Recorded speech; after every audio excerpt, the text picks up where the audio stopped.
Actually, my name is taken from two Maguindanaon words, Musol and Lini, which means man full of love. And that's what my mom wanted me to become, which my wife doesn't agree.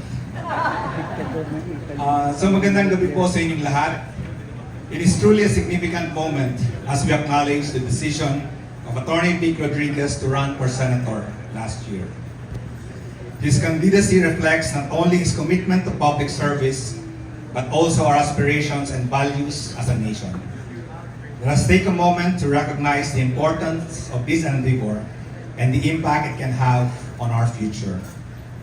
Attorney Vic Rodriguez boasts a rich background and impressive qualifications that underscore his legal expertise and extensive experience in public service.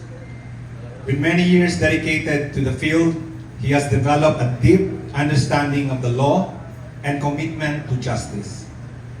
Throughout his career, he has been an unwavering advocate for good governance and has spearheaded meaningful reforms aimed at improving the legal landscape. His passion for ensuring that justice is served is evident.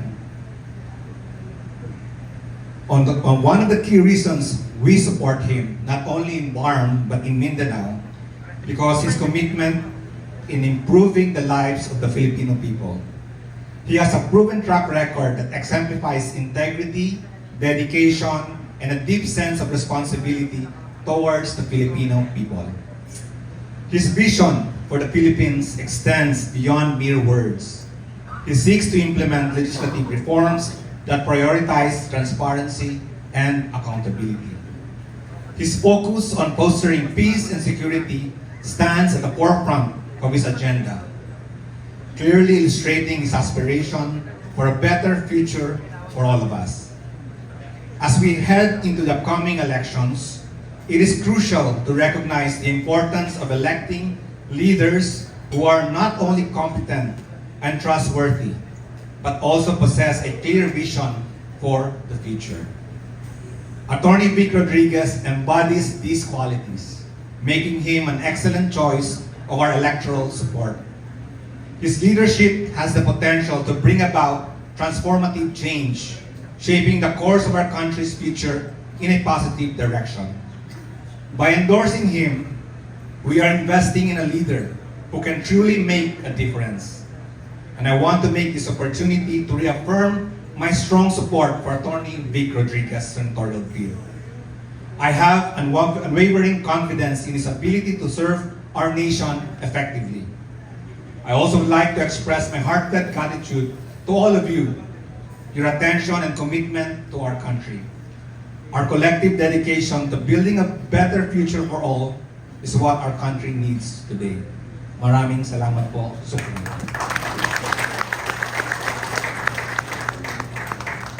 Salamat po, Dadu. Ang panghuli pong magbibigay ng message of support ay mula sa kabataan, Ginoong J.B. Vitales ng Kabataang Maisu.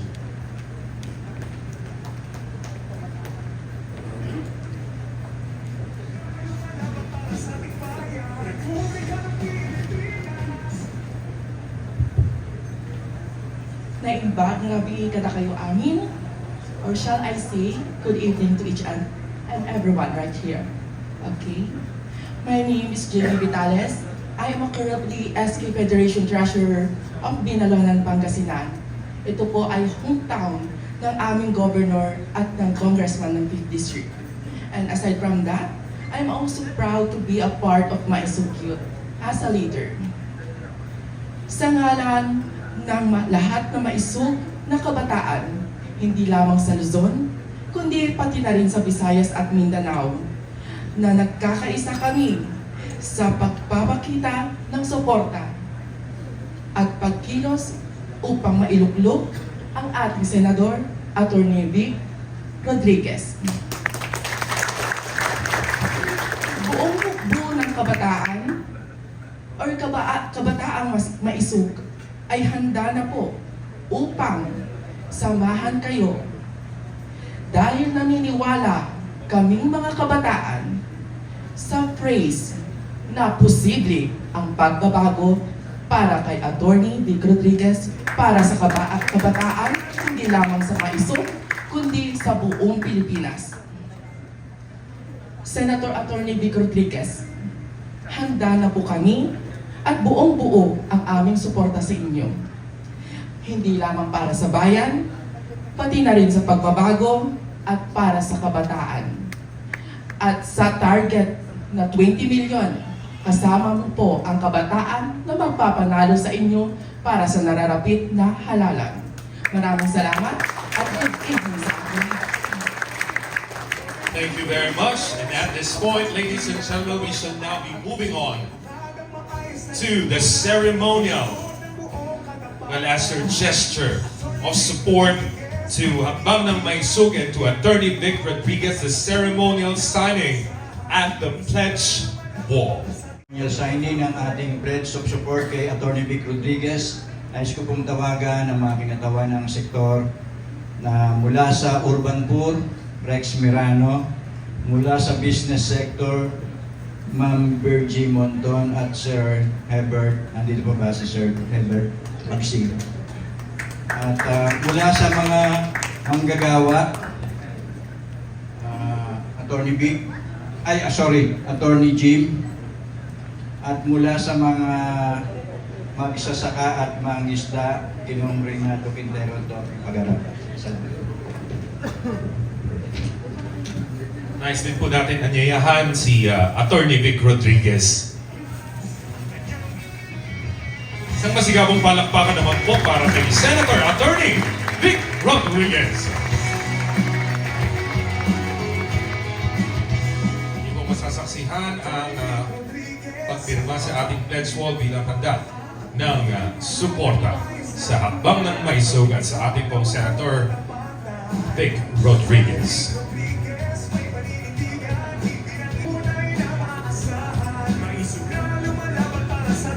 Ladies and gentlemen, let's watch this and hear the message coming from no other than the Honorable Vice President of the Republic of the Philippines, Vice President Sara Duterte Carpio.